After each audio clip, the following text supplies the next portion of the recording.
Македонија спаѓа во првите 10 земји во светот по бројот на пушачи. 48% од возрастните лица од 18 до 85 години се тековни пушачи, односно во моментот се корисници на цигари и имаат испушено повеќе од 100 цигари во текот на животот, а околу половина од пушачите, односно 51,3%, започнале да пушат помеѓу 18 и 24 години. Ова се само мал дел од последните податоци спроведени од аналитика, институцијата за истражување на јавни политики.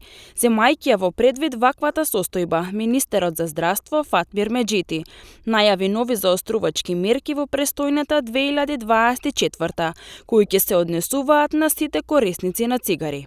Еве денеска, значи со колегиумот имам внатрешно министерски колегиум со службите, секој понеделник са бајли и тоа што можам да ви најавам да споделам со вас, ќе има ригорозни мерки за пушењето во едната година 2024 и ќе потпишеме протокол со Светска здравствена организација. Сега нека се јас мислат пушачите како го направат. Се уште не се знае дали забраните ќе важат за електронските цигари и кои ќе бидат деталите околу новите мерки воопшто, но секако ќе бидат во согласно со препораките од Светската здравствена организација, чии некои од предвидените мерки беа јавни места во кои ќе биде забрането пушењето, зголемување на данокот за тутун како и забрана за продажба на истиот на лица под 18 години. Несогорливите тутунски производи и уредите за нивно загревање не спаѓаат под забраната за пушење од Законот за заштита од пушење. И според тоа, електронските цигари може да се пушат и во затворен дел на јавните простории. Сепак, граѓаните се жалат од чадот и мирисот кои произлегуваат од овие уреди. Електронските цигари се повеќе актуелни. Мислите ли дека исто се штетни како и обично? Не сам пробавам, не можам да те кажам. И друго ти как сам. И тие се штетни, се штетно. Не е да не е штетно. У затворени простори по-не е добро. Тај што не пуши право го секаш од вонка. И тие се штетни.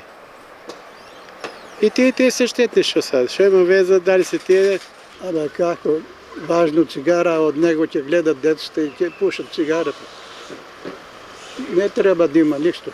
Јас мислам дека електронските цигари дека се штетни исто како и обичните цигари, затоа што сепак и во нив има никотин и би препорачала дека не треба да се пушат, затоа што еден ден секак дека се открие дека на белите дробови това е многу штетно. И јас го мислам истото.